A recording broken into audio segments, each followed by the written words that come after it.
Dios les bendiga, mis amados hermanos. Les saluda el doctor Adrián Ángel de la Universidad Teológica Dayspring Theological University. Pueden comunicarse con nosotros a través del número que tienen en pantalla, 469-628-9291, o también el sitio web que ustedes ven ahí en pantalla, www.dtuniversity.org, www.dtuniversity.org.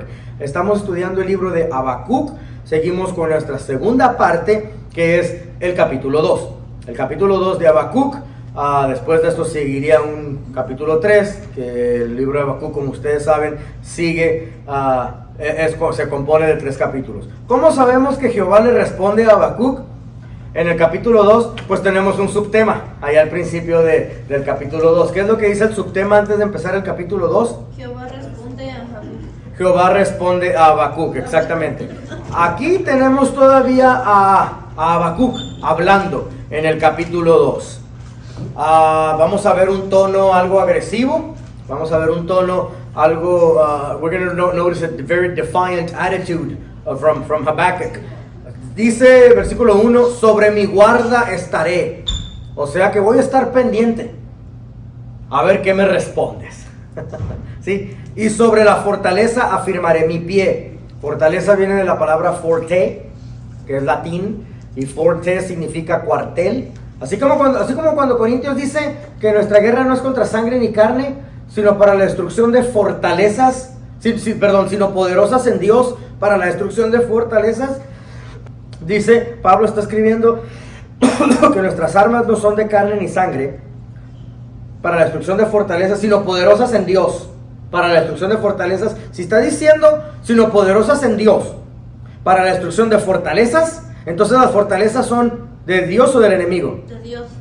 No, del enemigo. Comprende, le leo una vez más. Si dice que nuestra guerra no es contra sangre ni carne, ¿ok?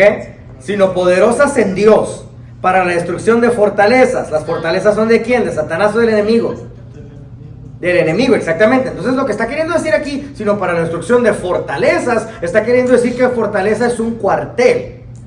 ¿Sí? Un cuartel es lo que el enemigo establece en tu vida, es lo que el enemigo establece en tu familia, y cada maldición, como tanto bendición, dicen las escrituras, se extiende hasta la tercera, cuarta generación. Por eso nosotros tenemos mucha precaución cuáles son los cuarteles que se establecen en nuestro hogar, porque los cuarteles en nuestro hogar solamente se pueden establecer a través de tus mismos comportamientos, lo que tú estás dispuesto a repetir. Muy bien, pero es una fortaleza. Entonces está presumiéndole, amenazando realmente a Habacuc, a Dios: me voy a parar sobre mi cuartel.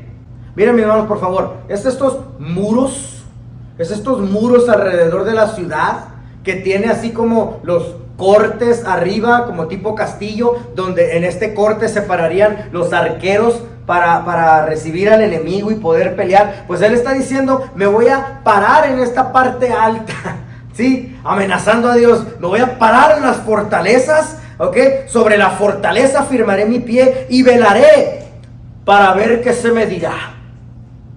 Mira, qué comodín, diría mi abuela. ¿Sí? Muy amenazante. Sí, muy amenazante. ¿Y qué he de responder tocante a mi queja? O sea, a ver qué respuesta me vas a traer, ¿verdad? Y Jehová me respondió, versículo 2.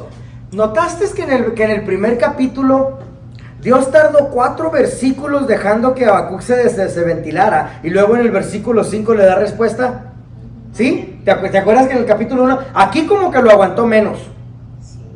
¿Cuándo le respondió? En el segundo, y dijo, espérate. Y Jehová me respondió y le dijo, escribe la visión. Desde aquí empezamos a tener mensajes proféticos para nosotros. Anota, por favor. Hay una palabra en el hebreo que significa, que es Naví, N-A-B-I o N-A-B-Y, no importa, porque nosotros escribimos con otro diferente lenguaje, N-A-B-I o N-A-B-Y, donde es las instrucciones que Dios le daba al pueblo de Israel, que toda profecía que ellos recibieran la debieran documentar, deberían de documentarla. ¿Cuántos de ustedes han recibido un sueño en las noches? ¿Cuántos de ustedes han soñado algo? Ok, de ahora que eres cristiano. ¿Cuántos de ustedes han soñado algo y no sabes qué significa, pero tienes el presentimiento que es un mensaje de parte de Dios? Ok. ¿Lo documentaste, lo anotaste en algún cuadernito que tienes enseguida de tu cama? Ok. Por eso Dios nos siguió hablando. ¿Cuántos de ustedes han tenido la continuación de otro sueño que soñaste y luego tienes la continuación de ese sueño después, pero es la continuación del sueño que tuviste anterior? ¿Cuántos de ustedes les ha sucedido algo así? ¿Lo documentaste? Por eso Dios ya dejó de hablar. Entonces, como Dios dice, bueno, pues como esta no me hace atención, no me pone atención, pues mejor me voy y le doy la bendición a alguien más. Después alguien se presenta en la iglesia, cuenta un testimonio, te cuenta lo que le sucedió, una vivencia, todo empezó con un sueño, y tú sentado ahí abajo como, oye, espérame, ese es mi sueño. Esa bendición era para mí, porque escribe la visión. Si estás en una era donde Dios está hablando sobre toda carne y está derramando de su espíritu sobre toda carne, y estás en una era de una doble porción del espíritu y está dando mensajes a su pueblo a través de múltiples maneras, entonces definitivamente Dios escribe la visión. Dios te habla de múltiples maneras. Dímelo. Yo tuve ese sueño, pero no lo escribí yo me acuerdo de que usted nos dijo que tenemos que escribirlo. Claro. Pero pensé, le voy a preguntar al doctor Nájera. Claro. Pero aquí lo tengo. No. Se te van a ir olvidando cosas. Ajá. A través de esto, documentarlo y empezar a averiguar los elementos de ese sueño, es que vamos a saber si fue la pizza de anoche o si es Dios que está queriendo hablarte. Por eso tienes que anotar a ver todas las cosas que tienes ahí, porque se te van a ir olvidando elementos. ¿Ok? You have to write it down. ¿Qué es lo que le dijo el profeta? Escribe la visión. Dios sabe perfectamente bien que vamos a recordar muy poco. Sí. Por eso hasta a este mismo profeta, escríbelo. Estuvimos estudiando del alfarero. Sí. ¿Verdad? Estuvimos estudiando del alfarero. Dios le permitió a este profeta bajar, le permitió ir a la casa del alfarero. ¿Qué es lo que hizo? Después de ver todo lo que se regresó y documentó, y por eso nosotros tenemos esa profecía el día de hoy a nuestra disposición, porque ese se fue y lo primero que hizo es rápido, porque entendían la ley de Nabí, que Dios les había dicho, quiero darles una constitución, quiero establecerles su constitución de vida, porque tu estilo de vida va a estar de acuerdo a las instrucciones que yo te di, pero solo si documentas las instrucciones que yo te doy, es que tú vas a saber qué es lo que te di. Amén. Amén. Entonces le dice, escribe la visión, muy importante. Y documentamos, y Dios te va a hablar en visiones, créeme. No necesariamente sueño nocturno, vas a empezar a ver cosas. Lo más que se acerque Jesucristo, lo más que Dios se va a empezar a derramar sobre ti. Mi amado hermano, documenta todo lo que... Estaba yo el otro día, en una ocasión, estaba viendo yo mi Cruz Azul golear a estos piojosos de la América. Y sí, los odio. Entonces, mi Cruz Azul estaba poniendo una WhatsApp, pero yo estaba WhatsApp. Y Dios me dijo, quiero hablar contigo. Ah, perfecto, lo apago. Estos aguiluchos desplumados. Y lo apago. Y mi Cruz Azul estaba metiendo, bueno, lo vuelvo a repetir por si no lo escucharon. Mi Cruz Azul estaba metiéndole una goliza de estas plumas, de estos aguiluchos desplumados de la América. Entonces, si no lo escucharon, lo vuelvo a repetir, pero no es necesario, ¿verdad? No es necesario decirlo, pero bueno, estaba yo viendo mi Cruz Azul desplumar a estos aguiluchos de la América. Y Dios me dice, apágalo porque quiero hablar contigo. Empecé a ver visiones. Empezarás a fluir en hablar en lenguas de la nada. Tu Dios está derramándose sobre toda carne. Tiene mensajes para la humanidad. Tiene mensaje para la gente alrededor tuyo. Vas a empezar a escuchar cosas. Y vas a empezar a captar mensajes. Cosas que el niño dice. Cosas que la televisión dice. ¿Sí? Hay una versión escatológica al libro de Habacuc. Ahorita te lo voy a decir. Me voy a adelantar un poco porque no tenemos tanto tiempo. ¿Ok? Uno de los mensajes principales aquí en el libro de Habacuc es que Dios está dándole, voy a hablar lento, no tienen que documentarlo porque lo voy a seguir repitiendo. Es que Dios está dándole a Habacuc un arquetipo, una metáfora de la manera como se pueden comportar las naciones de agresivas en contra del que es justo. Pero porque este comportamiento de las naciones es de una manera despótica, grosera, agresiva, Dios está dándole a Habacuc un mensaje de una visión escatológica de cómo van a tener el comportamiento las naciones al final. Porque si tuvieron aquí una salida de éxodo en el pueblo de Israel, le recuerda a él esta salida del éxodo a través del libro de Habacuc para hacerle ver que en el futuro existirá la promesa de un futuro éxodo. Porque cuando las naciones lleguen a un auge, Cuando las naciones lleguen a un levantamiento, Dios utilizará ese mismo levantamiento de orgullo de las naciones para que entren en choque una con la otra. Entonces eso provoque también la caída de las naciones. Pero nosotros no tenemos nada que preocuparnos, porque vamos a tener un futuro éxito en el arrebatamiento de la iglesia. Esa es la versión escatológica que también está queriendo revelarnos el libro de Habacuc. Algo hermoso. ¿Sí? Pero no vas a ver nada de esto mientras sigas atorado en tu propio punto de vista. Por eso Dios tiene esa batalla con Habacuc, que es la misma batalla que tiene con nosotros, de comprender su punto de vista. ¿Sí? Habacuc capítulo 2, versículo 1 dice: sobre mi guarda estaré y sobre la fortaleza firmaré pie y velaré. Pues se está poniendo complicado con Dios. Y Jehová responde: escribe la visión y declárala en tablas. ¿Tablas es tu corazón? Está queriendo decir, ponte el mensaje bien profundo dentro de ti.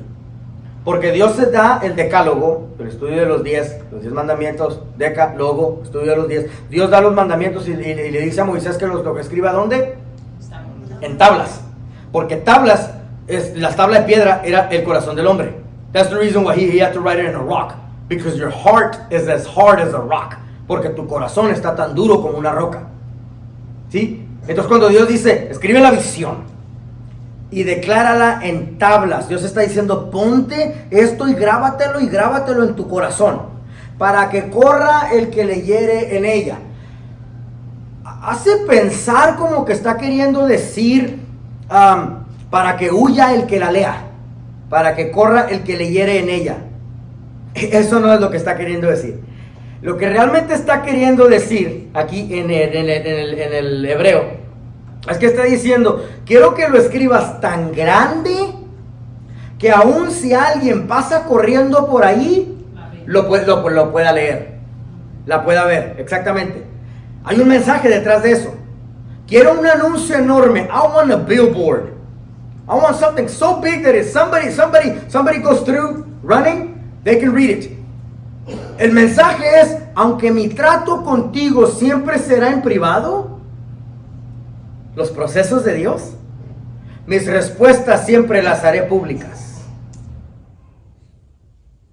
Porque aunque mi trato que estoy teniendo contigo muy en privado pueda ser muy íntimo y muy doloroso, porque los procesos de Dios suelen ser dolorosos, Dios dice, cuando yo quiera reflejar la obra que estuve haciendo en ti, yo te sacaré público para mi gloria y para que todos te vean brillar. Tú le puedes decir, es que Dios, I'm not in this for the fame. Es que yo no estoy en esto por la fama. Y Dios te va a decir, es que no se trata de ti. Se trata de que yo quiero demostrar que te hice un padre espiritual para otras vidas. A través de que seas el que reciba los golpes y te madures para poder ser un ejemplo y un mentor a otras vidas y ser la cobertura, ser el refugio de otras vidas por todos los procesos los cuales tú lograste pasar. Te hice llorar en privado y mis procesos en ti fueron en públicos, pero cuando finalmente saque la respuesta, cuando finalmente saque la obra que hice en ti, yo te voy a exhibir. Yo no estoy pidiendo fama, Padre, no es lo mío, siempre no quiero ser exhibido. No, es que no se trata de ti, se trata de que cuando yo te saque públicamente, quiero que el mundo vea cómo yo brillo a través de ti. Amén, gloria a Dios. Y este proceso de Habacuc, ¿sí? Le está diciendo, quiero que lo grabes en tu corazón, pero quiero que lo grabes tan grande, porque mis respuestas serán públicas. ¿Sí? Versículo 3. Mira, bueno, ¿qué es lo que debería escribir? Más adelante en el libro es donde nos explica qué es lo que debería escribir, pero te voy a dar la respuesta de una vez. ¿Qué es lo que debería escribir? Dios le está diciendo la violencia y la opresión de las naciones. The violence and the oppression of all the nations. Eso crea un ciclo interminable, un ciclo de venganza. Pero Dios mismo utilizará ese ciclo para crear el auge, el levantamiento y la caída de las naciones. Vamos a ser francos con nosotros mismos. Vamos a hacernos una pregunta dentro de nosotros mismos. Y todos los que están viendo este video, quiero que tengas una introspección de ti mismo en este momento. ¿A poco no sientes como cristiano? El mundo no siente esto. Tú como cristiano sientes. ¿A poco no te sientes que estás viviendo una era y las naciones? Como que estás esperando que una chispa simplemente se detone. que alguien tiene la primera bala. Para todas las naciones no aventarse una en contra de la otra. Sé honesto contigo mismo. ¿A poco no estás viviendo una era donde estás, presientes tú en tu espíritu? Nada más falta que alguien se levante de pocas pulgas, ¿verdad? Y haga enojar al vecino. Y el vecino le aguante tantito y diga, ahora sí ya me llenaste el morral de piedritas. ¿Verdad? y se haga la tercera guerra mundial. Y se aviente en pleito una nación contra las otras. ¿Verdad que lo presientes tú en tu espíritu? Que estamos viviendo una era en la que están como por explotar todos, porque nos estamos aguantando muy poco.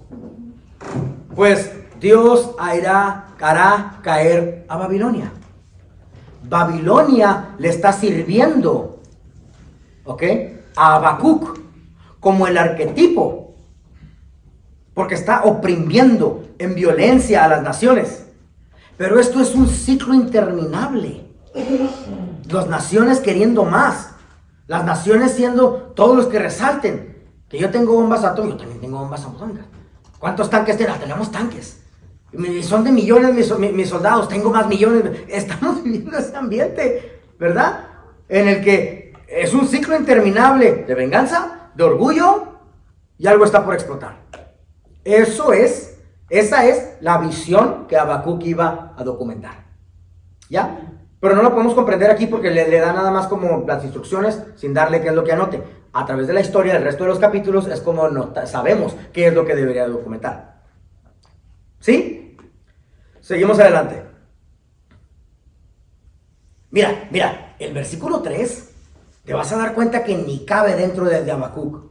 El versículo 3 es una verificación muy latente que está hablando aquí una versión escatológica y que realmente está refiriéndose a tu tiempo y no a los tiempos de Habacuc. Y aunque la visión tardará aún por un tiempo, mas se apresura hacia el fin, no mentirá. Aunque tardaré, espéralo, porque sin duda vendrá, no tardará. Ni cabe a los tiempos de Habacuc. Nada significativo para él. Te lo leo para confirmarnos que hay una versión escatológica en la profecía de Habacuc, escondida aquí dentro de todo este código. Aunque la visión tardará, aún por un tiempo, y sí que ha tardado, ¿verdad? Más se apresura hacia el fin. ¿Cuál fin? ¿Quién es el que está en el fin? No Habacuc. Nosotros. Y no mentirá. Aunque tardaré, oh man, come on, he's saying he's gonna come himself. Está diciendo que él mismo va a venir. Aunque tardaré, espéralo, porque sin duda vendrá, no tardará. ¿Verdad que no cabe en los tiempos de Habacuc? ¿Verdad que se aplica totalmente a nosotros? Amén. Vámonos al versículo 4. He aquí que aquel cuya alma no es recta se enorgullece, mas el justo por su fe vivirá. Lo desglosamos en dos secciones. La primera parte. He aquí, aquel cuya alma no es recta se enorgullece. ¿Qué le está diciendo Dios al profeta? Directamente a Habacuc. No te pongas roñoso conmigo. Que no se te suban los humos. ¿Ok? Bájale 2 rayitas. ¿Sí? La segunda parte. Mira, Habacuc, es que no puedes vivir por lo que ves, sino debes vivir por lo que yo digo. Anota por favor. Cuando dicen más el justo por la fe vivirá, ¿ok? La fe viene del hebreo de emuná. La palabra hebrea emuná, E-M-U-N-A-H. En griego es pistis. Pistúo es el verbo, o sea, que ya la fe la estás utilizando para actuar. Pero hemos tenido una definición muy errada. Hemos tenido una definición de lo que es la fe muy errada, porque pensamos que la fe es, soy aventado. Pues sí, pues andas picándole a todo y atinándole a nada. Y andas moviéndote en la fe, haciendo 1000 ministerios, pero no tienes éxito en ninguno de ellos. Porque tenemos una definición de la fe muy equivocada.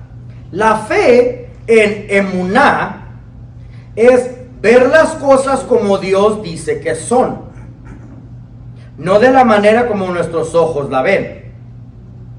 Y como lo que Dios dice que es, ya está documentado en algún lugar que se llama la Biblia, entonces tú posees y tienes a tu disposición un libro donde que te sirve a ti como filtro y donde puedes ir a averiguar qué es lo que Dios realmente quiere y cuál es su voluntad.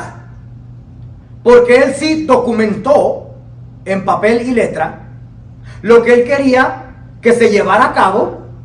Cuando te da un mensaje, ese mensaje tienes un lugar donde ir a averiguar los pasos a seguir, paso tras paso, a conocer la Escritura, porque Dios ya plasmó su corazón en papel y letra para que tú tengas un trámite a seguir cada que Dios te dé unas instrucciones y te muevas por fe. Fe es ver las cosas bajo el lente de Dios. Préstame tus lentes, por favor. Fe es ver las cosas bajo el lente de Dios.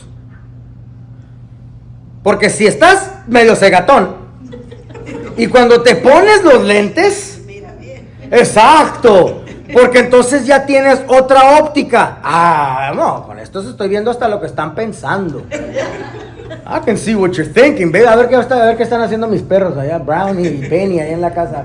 I can see them, baby. La óptica de Dios va a ser muy diferente y mucho más clara a lo que nosotros estamos acostumbrados a ver dentro de nuestra terquedad. La fe emuná es el lente de Dios. ¿Sí?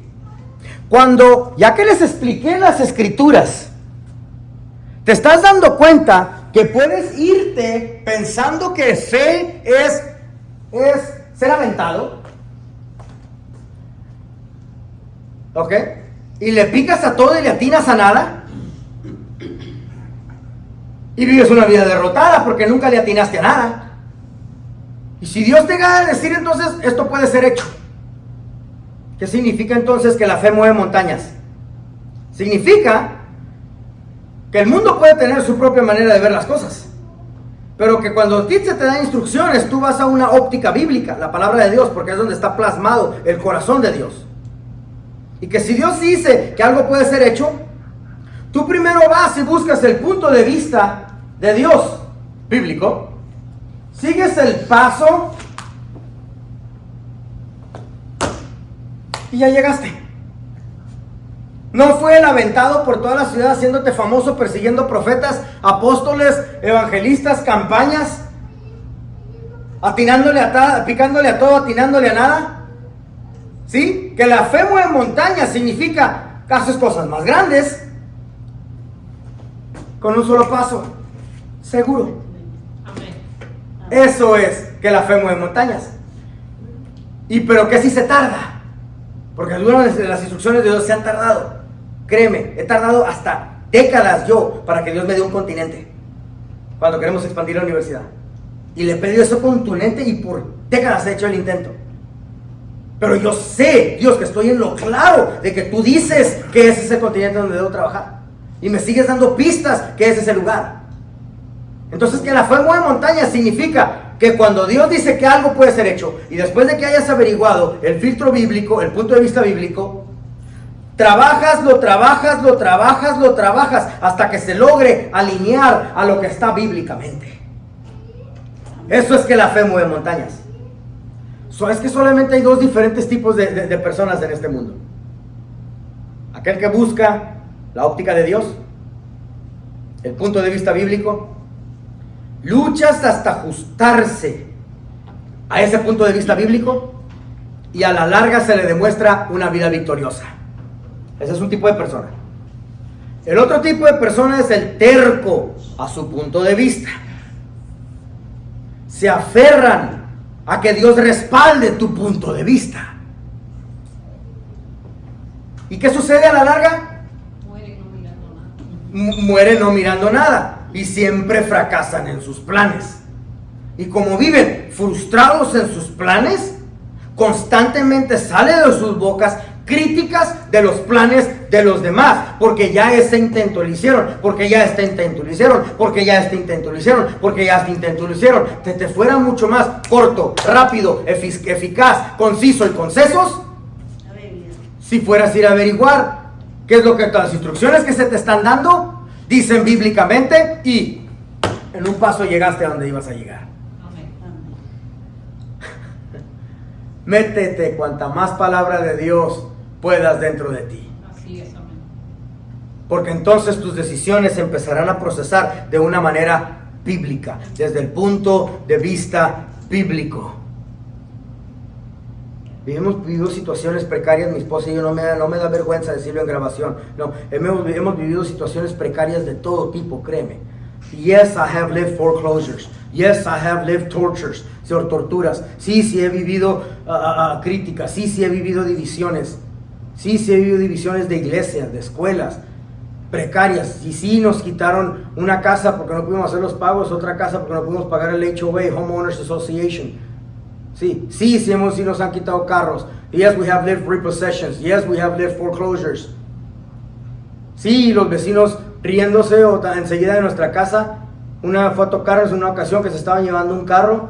Pues una situación muy penosa, muy vergonzosa que se estén llevando el carro. En una ocasión manejamos de donde vivíamos, de Wiley hasta Carrollton, porque nos dijeron que nos habían aprobado por un carro. Y el carro que traíamos, sí, de veras, era un Ford Taurus de 1700, quién sabe qué. Ok, sí, más viejo que la luna ese carro. Y llegamos con los humos de la gasolina, porque estábamos viendo bien precarios. O sea, la situación estaba fea económicamente. Y llegamos con los humos de la gasolina a la agencia y el carro descargándose en el camino, acabándose en la batería. Y cuando llegamos, Mr. Nájera, I'm sorry, it was the next file over that was approved. You're not approved for credit, I'm sorry. Ustedes no están aprobados para crédito. Le digo, pues ahora préstame $3 para echarle gasolina y you have to jump it. Échale cables al carro porque la cosa no prende.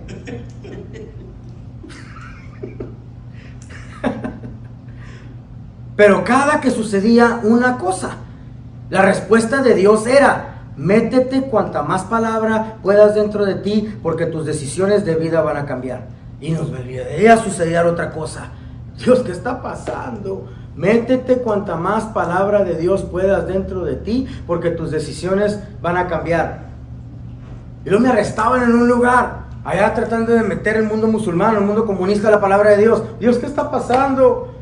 Métete cuanta más palabra de Dios puedas dentro de ti, porque tus decisiones van a cambiar. Me memoricé hasta la Biblia, brother. Por eso se dan cuenta que estoy adicto a la historia. Sí, porque me puse a averiguar hasta la historia de las porciones bíblicas. ¿Cuál era el contexto histórico de la porción bíblica? I put so much of the Word of God inside of me that the devil can only put me down for that day, because when the next day comes and when the sun comes out the next day, oh devil, you better hold on, I'm going to grab you by the tail. Métete tanta palabra dentro de ti que cuando Satanás venga y quiera agüitar tu día, quiera derrumbar tu día, nada más pueda tumbarte por ese día que te sucede la situación precaria. Porque cuando salga el sol, al siguiente día, chanclas, agárrate porque te va a agarrar del rabo. ¿Sí? Ponte tanta palabra dentro de ti. ¿Sí? Entonces, ver la óptica del punto de vista de Dios, tus decisiones cambian en economía, en crear a los hijos, en salir de deudas, ¿sí? En hacer tu ministerio, crianza de los hijos, trato con tu esposa, vida familiar, los negocios. Amén. Amén. Cambia completamente y ni sabes que estás viendo ahora una nueva óptica. Dios le dice a Habacuc, no seas arrogante. Habacuc, mira, una persona que realmente camina por fe vive a través del punto de vista que le dictan las escrituras. ¿Sí? El versículo 4, he aquí que aquel cuya alma no es recta se enorgullece. Dios le dice a Habacuc, amado mío, mi estimado, no puedes ver las noticias a tu alrededor y pensar que esa es la realidad. Deja de defender las cosas solo porque tú las ves con tus ojos humanos. ¿Sí? Vámonos al versículo 5. Y también el que es dado al vino es traicionero. Esa es la parte que no hace sentido dentro de todo, porque todo lo demás nos hace sentido. Hombre soberbio que no permanecerá, ensanchó como el Seol su alma, y es como la muerte, que no se saciará. Antes se reunió para sí todas las gentes y juntó para sí todos los pueblos. Ok, perfecto, Dios, estoy entendiendo. El versículo 5 cabe junto con lo que me acabas de hablar en el versículo 4, la regañada. Perfecto, sí, pero ¿qué tiene que ver dentro de todo esto los borrachones? Right? Anótalo, por favor. Dado al vino es metáfora. Dado al vino, le está diciendo Dios, dado al vino es metáfora. God is using the people that are drunk just as a metaphor because they are under the influence of that sin. Dios está utilizando el dado al vino simplemente como una metáfora porque quiere explicarle que mientras estés bajo la influencia de ese pecado, vas a ver las cosas solo bajo la influencia de ese pecado. ¿Me explico? En otras palabras le dice, oye Habacuc, otra razón por qué la gente también le salen las cosas mal, aparte de que andan viendo nada más su punto de vista, es de que pues andan borrachos. Pero Dios está utilizando como una metáfora. ¿Sí? Te lo explico para conocer. A mí me operaron hace como 1 año y medio. Y pues sacan la vesícula, estaba yo mal, no podían hacer funcionar la vesícula, mochan parte de la panza, mochan parte del estómago, no podían hacer que funcionara el páncreas, sacan la vesícula completamente, estaba toda inflamada, necesitaban que se desinflamara. Bueno, la cosa se puso agresiva. Salgo del hospital, me dieron el ¿cómo se llama? No sé cómo me acuerdo. Electrocardiograma. No, hidrocortisona, very strong, un narcótico ya casi llegándole a la morfina. Ya, por el dolor. Y el doctor que me tocó es medio tacaño. Sí, en serio. Me dijo, Adrián, you were in military, right? ¿Estuviste en el ejército? Sí. Look at yourself in the mirror and tell yourself what kind of person you want to be. Be all you can be. Mírate en el espejo y pregúntate qué tipo de persona quieres ser. Porque eres todo lo que tú puedes ser. Y dije, mira, I need some medicine. Ya te dije que te mires en el espejo y te preguntes qué tipo de persona quieres ser. ¿Que quieres vivir bajo las medicinas o por ti mismo quieres levantarte? Digo, pero esto duele. Bueno, pues me dio muy poquita. Entonces, como en México está el tramadol y no se requiere receta, y el tramadol también te pone bien sabroso, ¿ok? Me metía yo el tramadol y la hidrocor, quién sabe cómo se llame. Oh, baby. Man, yo saludaba a Moisés, le decía hello a Jesús. ¿Sí? Yeah. Le daba high five a Jacob. Yeah, I was high. Bueno, entonces me metía en mi oficina y me ponía a trabajar, porque pues no tenía nada que hacer, estás en recuperación en la casa, no estás haciendo nada. Pego la computadora, me pongo a trabajar y todo, termino, me aburro, me voy para la sala, me acuesto, veo la tele un rato, me duermo un rato, se pasa la medicina, después regreso a la oficina, prendo la computadora, leo todo lo que había escrito. ¿Cómo dice la palabra? Coherencia. No hacía nada sentido. Nothing made sense of what I was writing to write my next book, para escribir el siguiente libro. Nada. Entonces yo me reí, hasta lo guardé, lo tengo ahí por lo que no hacía sentido. Tocaba el tiempo de la dosis otra vez, me iba a la sala, me medicaba, comía, me sentía con la familia, chateaba con algún alumno que ya me medicaba, y yo les decía, mira, ya me estoy sintiendo medio happy, y el tramadol más la medicina mexicana más la medicina americana. ¿Sí? Entonces me metí a las dos y ya me volví a poner otra vez medio entonado, sí, medio happy. Entonces regresaba a la oficina, prendía la computadora, miraba todo lo que escribía. Everything made sense, todo hacía sentido. Yeah, you was happy. Ya bien happy. Ya, o sea, todo hacía sentido. Y yo, oye, qué chido escribo. ¿Cuál es el punto? Mientras estás bajo la influencia de ese pecado, por eso le dice a Dios, simplemente es una metáfora que Dios está utilizando. God is discerning himself out of the drunkard to let him know that while you're under the influence of that specific sin, you will only see things under that specific influence. Solamente vas a ver las cosas bajo esa influencia mientras estés bajo esa influencia. Qué casualidad que el que quiere cometer adulterio, el que quiere ser adúltero o fornicario, que quiere cometer adulterio, te va a sacar el pretexto. A ver, ¿quién dijo en la Biblia que un hombre de una sola mujer? Pues aquí está en la Biblia, sí, Pablo y todo. Sí. ¿Quién es? A ver, ¿Jesús lo dijo? No. ¿Pablo es hombre o no?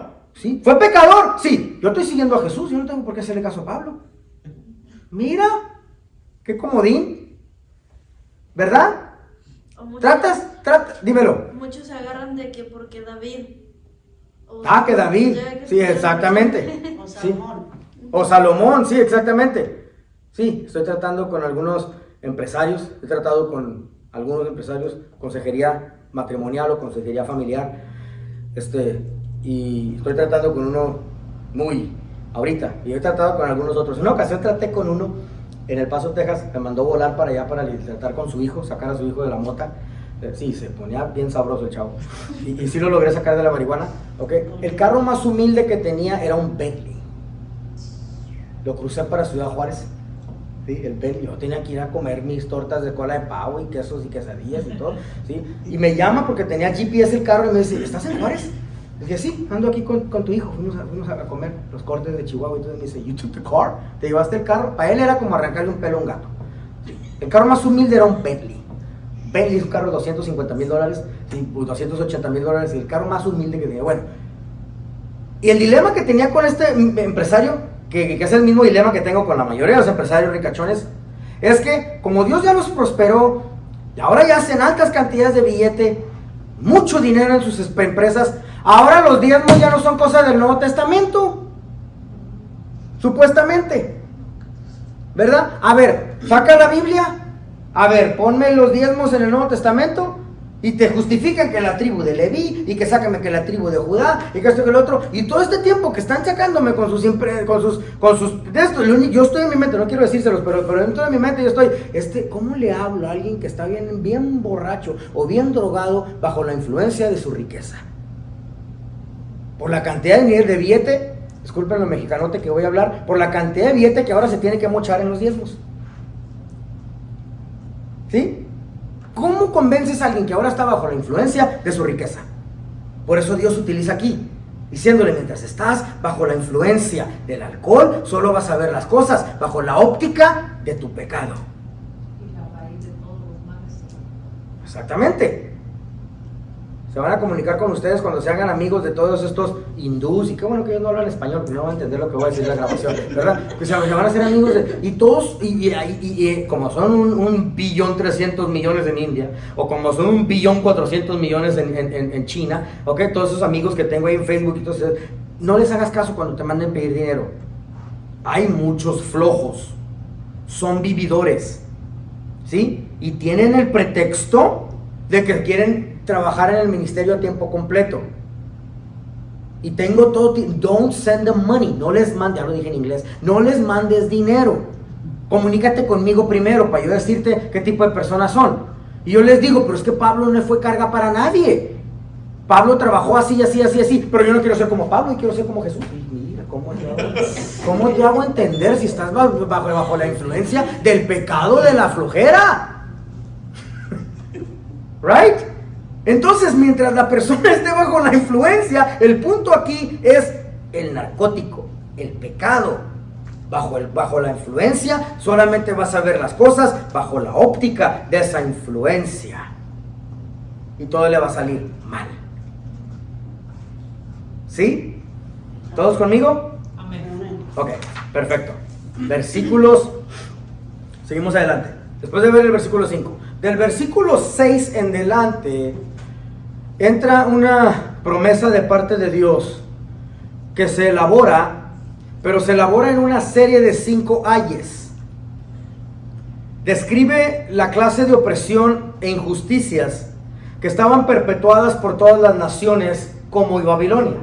Vuelvo a repetir una vez más, Porque Babilonia entonces es el arquetipo, la sombra de lo que después tendría cumplimiento en las otras naciones. En las otras naciones que se comportarían como Babilonia. Tanto en esa era como en la era que nosotros estamos viviendo. Ya entendimos eso, ¿verdad? Vamos a empezar a hablar de los ayes. ¿Listos? Primer y segundo aye son en capítulo 2, versículos 6 al 8. Capítulo 2, versículos 6 al 8, el primer y el segundo aye. Aye es una expresión de exclamación, es una expresión de dolor. Sí, aye, así como ay, ¿sí? O cuando, bueno, mete el gol a selección, ay, ay, ay, ay. Pues no es ese tipo de ay, no se canta no llores, no. Porque cantando se alegran, estoy en el púlpito, no, ustedes no me van a cantar. Ok, el punto es que el tipo ay es a woe en English es a woe. Ok, un ay de aquel que haga esto, porque entonces Dios le va a dejar caer esta maldición. Ay, así como ay, la exclamación de dolor, exactamente. Esos son los ayes. El primer aye y el segundo aye, si quieres anotar la clasificación, nada más la clasificación, no tienes que poner todo lo que voy a decir porque te va a quedar grabado y aparte, tú, como te dije, tu libro tiene mucha más información de lo que yo te pueda dar. Ok, el primer aye es de economía injusta. A eso es a lo que se centra el primero y el segundo aye. Va en contra de las prácticas económicas injustas. Ricos cobrando interés muy elevados para que los pobres permanezcan endeudados. O sea, la acumulación de riquezas a través de métodos deshonestos. Pero está hablando ¿de quién? No solo de ricos, sino también de políticos. Porque políticos abusan su puesto, abusan su posición para aprovecharse del pobre. Así que es un aye en contra de las prácticas deshonestas económicas en el país por aquellos ricos. Pues los ricos y con los políticos casi siempre están enlazados para que los ricos puedan recibir el favor de los ricos, de los políticos, y puedan seguir con sus obras deshonestas, ¿verdad? Pues Dios está hablando en contra de los ricos que utilizan métodos deshonestos. No todos los ricos son malos, ¿verdad? El punto que Dios está queriendo hacer aquí es: si estás bajo injusticia, tarde que temprano va a ser derrumbado tu truco. No importa qué tan poderoso o rico logre la persona que está en mando, pueda llegar. Si esta es una injusticia, tarde que temprano vas a ser derrumbado. Si tus actos son injustos, porque Dios sí te puede prosperar, y sí creo en la prosperidad, sí creo que Dios bendice al ser humano, sí creo que Dios te da los medios para poder bendecir el reino de Dios y ser un distribuidor del reino a los cielos y no solamente un consumidor. Sí creo altamente que Dios bendice al creyente y somos un ejemplo a la sociedad, que Dios cuida muy bien de los suyos. Amén. Amén. Entonces no estoy hablando en contra de las riquezas, no, estoy hablando de los métodos deshonestos. Tarde que temprano, si tu método refleja las injusticias, entonces será derrumbado. Y Dios está hablando que por más alto que la persona pueda llegar en su belleza o en su riqueza, tarde que temprano se le va a llegar el momento de su final. La modelo más hermosa llegará a su final y perderá su hermosura, pues porque el plástico solamente dura cierto tiempo, ¿verdad? El silicón solamente dura cierto tiempo, no es eterno. El hombre más poderoso, en un abrir y cerrar de ojos, toca fondo, da un giro inesperado, ¿verdad? Le sucede hasta a los presidentes. Te doy un ejemplo: la familia Kennedy versus la familia Bush. La familia Kennedy, sus palabras fueron: siempre controlaremos la imagen política de la superpotencia global. Siempre estaremos a control de la imagen política por la cantidad de delegado que tenían en sus familiares y la cantidad de personas que estuvieron metidos en la política, que siempre iban a controlar la escena política. Y una de las palabras de uno de ellos fue, igual como el creador del Titanic: ni Dios pudiera quitarnos de la escena política, siempre la vamos a controlar. Uno fue asesinado en Dallas. Otro fue asesinado, mucho peor, a sangre fría. Otro murió atropellado en un escándalo. El mismo país llegó a llamarle la maldición de los Kennedys. La familia Bush, dijeron ellos, es la misericordia de Dios que nos permite poder servir al país. Y nunca verán en la historia de nuestra familia que se llegue un domingo que todos los miembros que se apelliden Bush no estarán en una iglesia. No pasará un domingo que no los verán en una iglesia. Es mandatorio. Van a estar todos en mi familia cada domingo en alguna iglesia. Siempre. El país les hizo burla. Los neoyorquinos se creían muy especiales y muy modernos. Tenían a la familia Bush como esos apestosos rancheros, vaqueros, gorrudos, botudos, que ni vengan acá a la Casa Blanca porque apestan a vaca. Ese es el concepto que tenían allá en el norte, el noreste del país y todos estos lugares que se creen muy especiales. Viven en apartamentos más cucarachentos, pero mejor no digo nada. Okay. Bueno, acá si supieran que acá en Texas es donde realmente, we have real gold as real estate. Tenemos los bienes raíces acá. Acá de veras son 17 horas para atravesar el estado de Texas, porque nosotros sí que tenemos tierra. Exactamente. Bueno, les hacían burla a los Bush, que son cochinos, que nunca van a poder manejar la Casa Blanca. Caen las Torres Gemelas, septiembre 11 de 2001. ¿Ustedes recuerdan? Algunos están suficientemente viejos para haber visto la televisión. ¿Ok? Caen las Torres Gemelas, mandas a Osama Bin Laden el golpe, declaran la familia Bush, declaran guerra,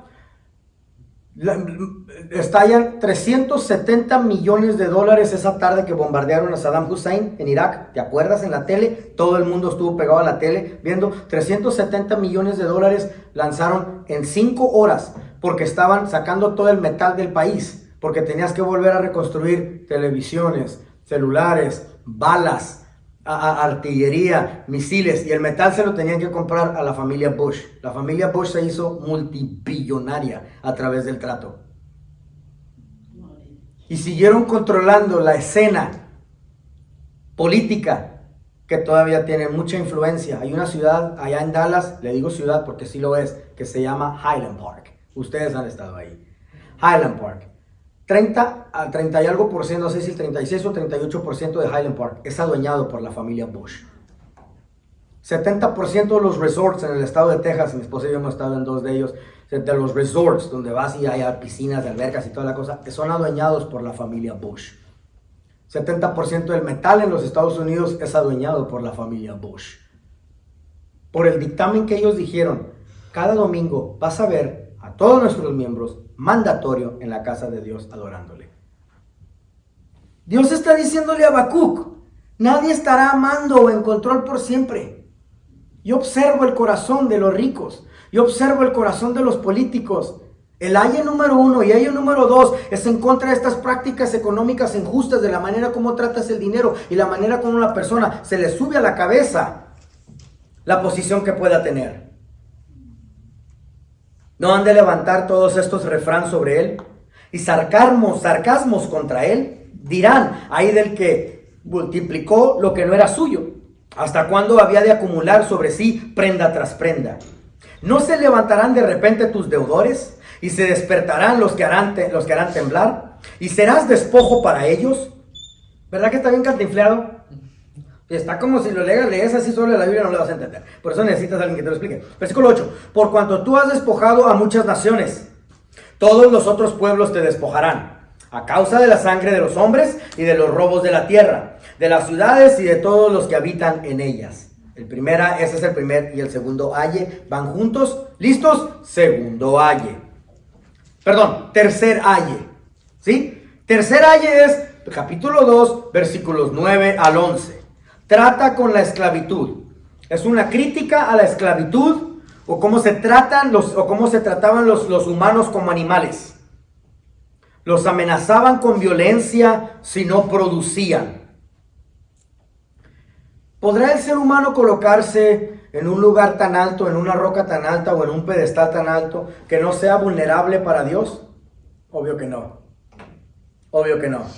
Versículo 9, lo leo. Hay del que codicia injusta ganancia para su casa, para poner en alto su nido, para escaparse del poder del mal. O sea, está hablando que tú mismo causaste el mal, tú mismo mantienes a los demás oprimidos, pero tú no quieres que mal te llegue a ti al tú colocarte en un lugar tan alto, al tú irte a tu propia isla privada. Y Dios está diciendo, es que no existe tal cosa como un lugar de escape. Los políticos pudieran vender el país, ¿ok? Por lucro personal. Pero a final de cuentas, esos mismos ricos van a vivir en un país en hambruna. What God is really saying Habakkuk is the politicians can sell the country for personal profit, but at the end of it all, they're really going to live in a poor country, and the people are going to demand because they're controlling people that are in starvation, people that are hungry, la gente que está muriéndose, que está en hambruna. Te lo explico en términos más prácticos, para poder entender y ustedes decir, pero ¿cómo nos aplica todo esto? Eso era cosas que sucedían en aquel entonces.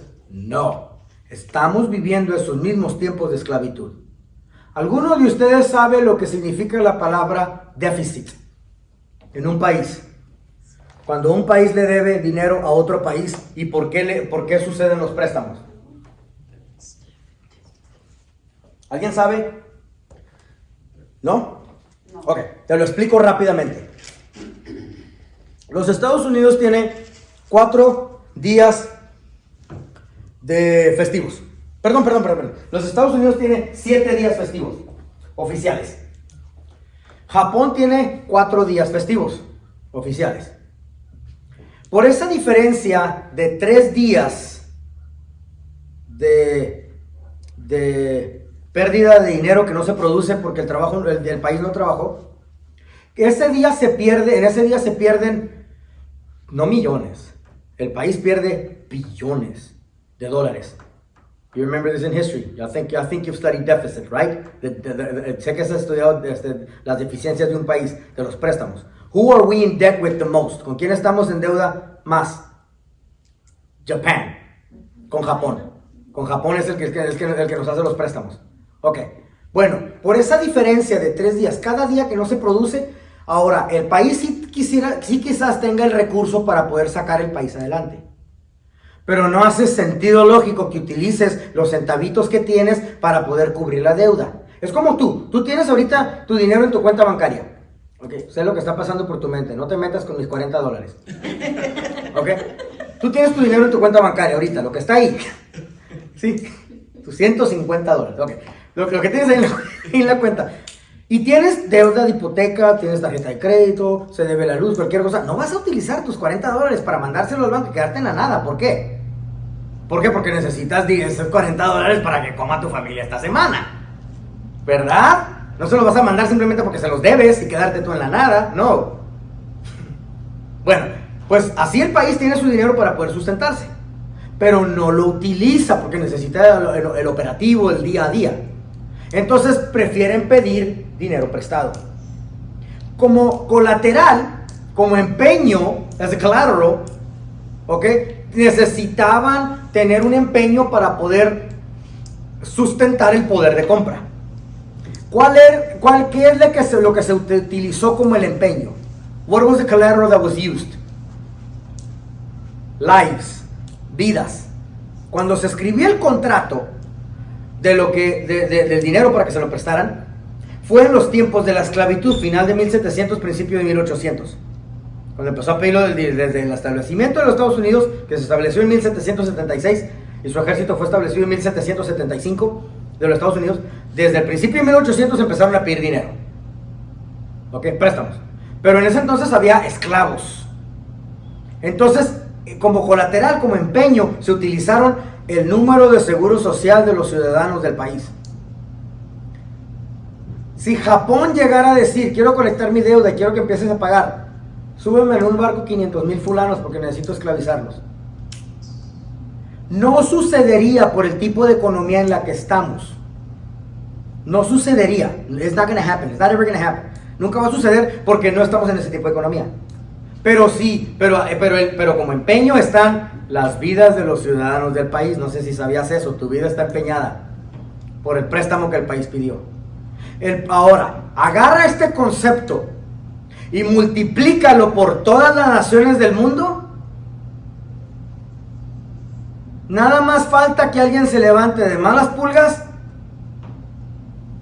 y el país se detona, el mundo, el globo se detona en guerra. Entonces, déjame terminar este concepto. Entonces, ningún rico va a salir, no politician, ningún político, ningún presidente va a salir de la presidencia y dejar a sus hijos en deuda, ¿verdad? No los dejaría en deuda. Pero él sí se sale de la oficina y no tiene ningún problema dejando a tus hijos en deuda. El país en deuda. Ningún político se va a morir, se va a ir a la tumba y va a dejar a sus hijos endeudados, ¿verdad? No, a sus hijos no. Pero sí se van a la tumba y no tiene ningún conflicto dejando a tus hijos endeudados cuando ellos se van a la tumba. Agarra ese concepto del adeudo y multiplicado por todos los países en este planeta y tenemos el caso del aye número 3. La esclavitud de las naciones en empeño. Si estamos viviendo la misma Babilonia. Si estamos viviendo escatológicamente bajo su versión escatológica, estamos viviendo los mismos ayes de los cuales Dios está explicándole a Habacuc. El mismo molde del comportamiento de las naciones de hoy en día. Dímelo cantando. No, lo que iba a decir es que por eso Estados Unidos no puede bombardear como China, Japón, todos esos lados, porque es una guerra. Sí, exactamente. En algún momento Acaba con nosotros. va a suceder. Sí. Estamos en una zona privilegiada. Es lo que los demás países detestan de los Estados Unidos. Que tenemos el poder de detectar un ataque eminente por la posición. Ahora, no totalmente vulnerable, no, sí llegará a suceder, sí, pero se tiene que utilizar armas locales, como los aviones en septiembre 11 de 2001, ¿ok? Nada, no, que pueden lanzar algo y estamos en una zona privilegiada y todos los demás países odian eso. Se le puedes meter a cualquier otro país mucho más fácil de lo que se le puede meter a Estados Unidos, because it's a standalone land, es un pedazo de tierra que se para solo en el agua, ahí, y tienes el poder de detectar cualquier otro ataque inminente, pero no quiero meter en ese tipo de tácticas porque ya no estoy en legal. Aye número 4. Aye número 4 es los líderes irresponsables. Al abuso del alcohol por parte de líderes irresponsables. Mientras el pueblo sufre bajo su mal liderazgo, líderes están de fiesta y desperdiciando el dinero en sexo y alcohol. Dios está diciendo, presumen las naciones tener tanto poder, pero al final todos caerán al mando de Jehová de los ejércitos. Utiliza su nombre de guerra. Versículo 12. Ay del que edifica la ciudad con sangre y del que funda una ciudad con iniquidad. ¿No es esto de Jehová de los ejércitos? Acaba de firmar con su nombre de guerra. ¿Ya? Los pueblos, pues, trabajan para el fuego y las naciones se fatigan en vano, porque la tierra será llena del conocimiento de la gloria de Jehová como las aguas cubren la mar. Esa parte ahí, esa porción, versículo 14, es un mensaje evangelístico que está apuntando hacia nuestra era. ¿Ok? Porque la tierra será llena del conocimiento de la gloria de Jehová. ¿Eso sucedió en los tiempos de Habacuc? No. ¿Eso está sucediendo en nuestra era porque la tierra será llena del conocimiento de la gloria de Jehová? Sí. Como las aguas cubren la mar. Una visión muy amplia de que Dios tiene una visión del evangelio como las aguas cubren la mar.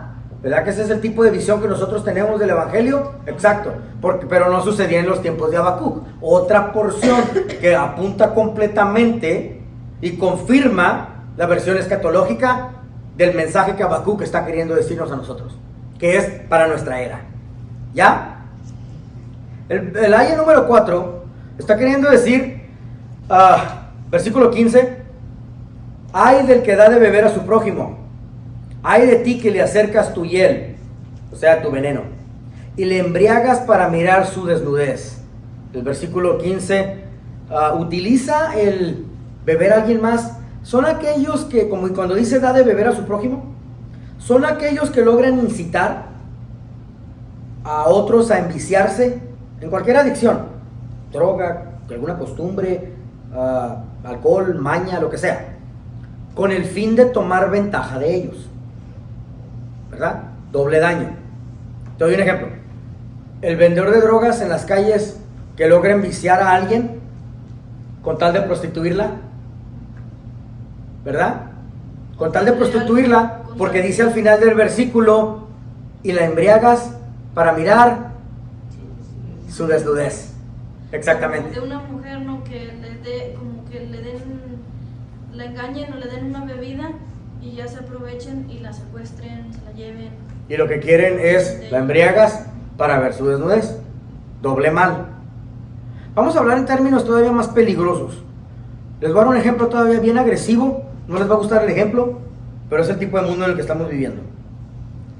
El jovencito no cristiano que saca a tu jovencita a cenar y que según se la lleva a una cena muy elegante y que según quiere que sea ella open-minded para echarse la copita.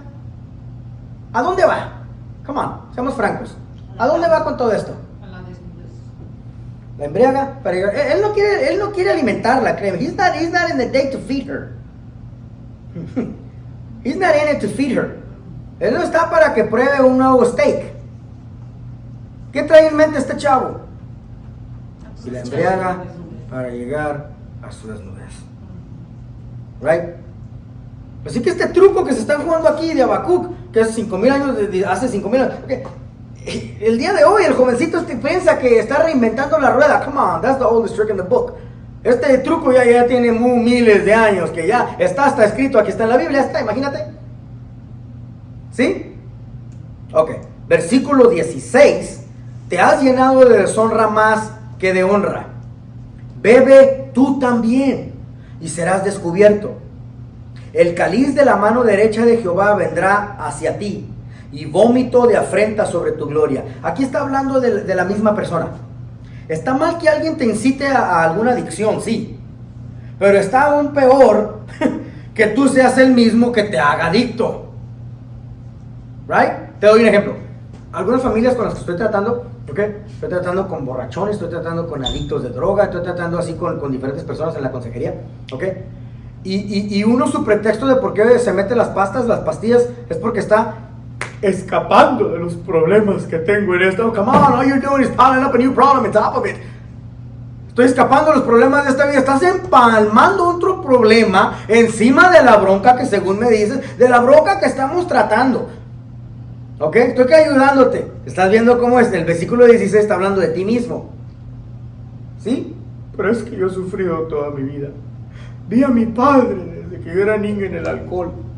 La botella se acabó a mi padre y yo me acabo la botella. Ya por excusa. Pues ya tiene un problema encima del otro. Ese es el versículo 16. El versículo 17 se te va a hacer bien cómico. El versículo 17 es una confirmación de Dios hacia Habacuc, diciéndole: hey, dude, hey, listen, mírame, hey, I got it. Yo sé lo que está pasando. No estoy bruto. ¿Ok? Y Dios le dicta la condición en el versículo 17, la condición de las naciones, diciéndole: sé perfectamente bien cómo se comportan las naciones. ¿Sí? Dios le presenta la condición en su cara y le dice: sé exactamente cómo se están comportando, porque la rapiña del Líbano caerá sobre ti y la destrucción de las fieras te quebrantará a causa de la sangre de los hombres. Le está diciendo que se está derramando la sangre de los hombres, que la destrucción de las fieras está quebrantando, y le menciona hasta un lugar, el Líbano, ¿verdad? Y del robo de la tierra, de las ciudades y de todos los que en ellas están. Es como cuando le dices a una persona: hey, I got it. Yo sé, cuando le dices a tu jovencito, a tu hijo: I do understand you. A ver, explícamelo. Y se lo tiras todo adelante. Y dice: oh, no, sí, de verdad. Entonces, tengo un niño de 4 años que ya está llegando a una etapa, es extremadamente inteligente. la verdad, Aret, extremadamente inteligente. Ya. Y el otro día nos despertó, pero está llegando a una etapa donde de vez en cuando, como que su papá está medio bruto. Sí. Es normal. Sí, ok, sí, nos despertamos el otro día y él estaba enfrente de nosotros jugando tenía su libro de astrología donde tiene los 88 constelaciones y toda la cosa, y estaba confirmando unas cosas que le enseñan en la escuela. He's not even in kindergarten, he's in pre-K, está en pre-kinder. Y nos estaba explicando el meteorito que pegó la Tierra con el globo y que hace millones de años, porque ya está contando en los millones, porque ya tiene el conocimiento de lo que son los millones, está contando por millones. No sé qué le enseñan en la escuela. Entonces, nos estaba explicando cómo pegó el meteorito en el planeta y lo quebró. Y como es una roca que cuando se dispersa se fueron piedras por todos lados. Y mi esposa y yo estábamos como, oh my God. Pero como hay gravedad, empezó a jalar todavía hacia la Tierra y empezó a reunirse otra vez la Tierra. Y como se reunió la Tierra, se comprimió tan fuerte, así se comprimió, que se comprimió tan fuerte, y en el núcleo de la Tierra se hicieron, entonces agarra a la mamá de la mano y se hicieron los diamantes, y así es como se hacen los diamantes. Y Leti y yo estamos... Entonces, de vez en cuando, él quiere que le ayude con algo y yo estoy ocupado. Y estoy ocupado y con algo, y él nada más me mira como, man, this guy is just dumb. Está medio tonto. Entonces yo le digo, hey, Jared, I got it, no. Y yo tengo el tiempo y agarro la máquina y se la pongo enfrente, y se la pongo enfrente, se la pongo ahí, la acomodo, lo pongo, le armo el transformer, lo que va a hacer, se lo amo, se lo juego, se lo armo, se lo pongo enfrente, me retiro. Ya cuando me retiro, que se lo armo rápido, se me queda viendo como, no está tan bruto. He's not that dumb after all. ¿Ya? Ese es el versículo 17. ¿Ya? Que Dios le está diciendo, I got it, man, I understand. Yo sé, y le explica a él la condición de cómo están las naciones, la condición del corazón humano, la condición del comportamiento de las naciones, y por eso se lo explica. Ese es el versículo 17. Versículo 18 empieza el quinto valle. Versículo 18 expone la idolatría. No sé si sabías esto. Pero la idolatría es el motor que mueve a las naciones. La idolatría, desafortunadamente, es uno de los engaños más poderosos de Satanás que le ha funcionado, porque ha logrado que el ser humano desee intentar reemplazar a Dios. Eso en sí es la definición teológica de idolatría: el intento humano de reemplazar a Dios. Y como Dios no comparte su gloria con nadie, Dios trae castigo, y por eso detesta tanto la idolatría. Te doy un ejemplo. ¿Por qué existe tanto derramamiento en nuestro país, México? Porque el mismo país estuvo dispuesto a adorar a la muerte. Como estuvo dispuesto a adorar a esta que ellos llaman Argelia, o Sanla, o San Muerte, o la Santa Muerte, como estuvieron dispuestos a adorarla, le paga con el mismo atributo que posee, que es la muerte. Exactamente. Entonces Dios permite que vete a adorar a quien tú desees, pero te va a pagar con el mismo castigo, con el mismo atributo que lo que sea. Entonces aquí Dios le está diciendo, han hecho del poder de su seguridad nacional sus propios dioses. Ustedes han hecho de su poderío militar, lo deidifican, y el pueblo se convierte esclavo de su propio imperio nacional. La manera como Dios platica con con Habacuc, ¿de qué sirve la escultura que esculpió el que la hizo? La estatua de fundición que enseña mentira, para que haciendo imágenes mudas confíe el hacedor en su obra. Ay del que dice al palo, despiértate, y a la piedra muda, levántate. ¿Podrá él enseñar? He aquí, está cubierto de oro y plata, sí, y no hay espíritu dentro de él. ¿Sí? Entonces Dios le está diciendo a Habacuc, ustedes fabrican sus propios dioses. ¿Cómo pudiera responder sus dioses si ustedes mismos lo fabricaron? ¿Sí? Así como país se fabrica su propio Dios? Los Estados Unidos fabricó su propio Dios. Y no es el Jehová de la Biblia. Un Dios que no tiene estándar, pero que siempre debe de escucharnos y bendecirnos. El mismo Congreso que votó para sacar a la Biblia y a Dios de las escuelas, porque ya no hay un Pledge Allegiance to the Flag of the United States of America. ¿Sí? Porque habla de Dios. El mismo Congreso que votó para sacar a Dios de las escuelas es el mismo Congreso que en septiembre 11 de 2001, cuando tomaron las Torres Gemelas, estaban en la Casa Blanca cantando God Bless America. La pregunta es, which God? ¿Ya? La pregunta es, ¿cuál Dios? El Dios que se inventaron. No es el Dios. ¿Por qué? Porque están adorando a un Dios que no tiene estándares. Y entonces no puede ser Jehová de los ejércitos. Se les pasa la novedad de lo de las Torres Gemelas. Se van a guerra, porque la guerra trae economía. Y se van a Irak, Islamabad, Lahore, Pakistán, todos estos lugares. Se van a pelear y en guerra. ¿Ok? Y después de que se les pasa la novedad, ese mismo Congreso pasa los derechos a favor del LGBTQ, de los lesbianos y de los homosexuales y de los transexuales, el mismo Congreso. Ya todo está saliendo a la luz. Entonces, el Dios que diseñó el país no es el Jehová que nosotros conocemos, porque el Jehová que nosotros conocemos sí tiene estándar, sí tiene normatividades, rubros para los cuales tú estableces tu vida, preceptos, tengo fundamentos, tengo cosas que tú vas a seguir, y no se hace esto, y no se hace eso, y no se hace esto, y esto sí se hace, y esto sí se hace, y se hace de esta manera. El país forma entonces su propio Dios. Estas prácticas no suceden solamente en Babilonia, aquí en este libro de Habacuc.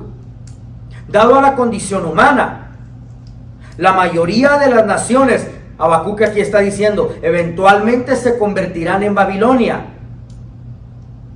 Y así es como la respuesta de Dios en Habacuc, en este libro, se convierte en la respuesta de Dios a todas las naciones. Para los que están viviendo en un mundo gobernado por otras Babilonias.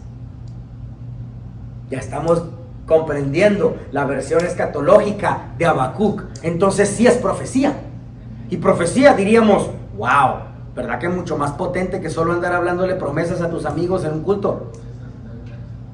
¿Verdad que mucho más profecía y mucho más potente y grandiosa que solamente andar agasajándole el oído a alguien diciendo yo soy profeta? O salí de una escuela de profecía y por eso puedo andar hablando maravillas. Es una profecía muy grandiosa y nunca le habló a un ser humano. Todo su trato siempre fue vertical, exclusivamente con Dios. Y para corregir los dilemas muy íntimos. ¿Sí? Versículo 20 de capítulo 2 no pertenece allí. Dice, mas Jehová está en su santo templo, calle delante de él toda la tierra. No tiene nada que ver. Somebody broke the chapter in the wrong place. Alguien quebró el capítulo en el lugar equivocado. Versículo 20 del capítulo 2 debería estar colocado al principio del capítulo 3, porque en el principio del capítulo 3 está incluido, se incluye dentro de todo el contexto de lo que el capítulo 3 quiere decir. ¿Sí? Capítulo 3, entramos al capítulo 3 para poder conocer qué es lo que es el final de este capítulo, del capítulo 2, el versículo 20, y cómo se encaja en el capítulo 3. Para eso entonces en la siguiente grabación estaremos explicando ya y desglosando el capítulo 3. Mis amados hermanos, soy el doctor Adrián Nájera, Universidad Teológica Dayspring Theological University. Finalizamos nuestra segunda parte del libro de Habacuc, capítulo 2. Regresamos para nuestra siguiente parte. Te invito a escucharla, se pone fascinante. Suscríbete al canal. Regresamos después de unos minutitos. Puedes comunicarte a través del número que ves en pantalla o el sitio web que ves en pantalla. Soy el doctor Adrián Nájera de Dayspring Theological University. Regresamos en unos minutitos. Dios te bendiga.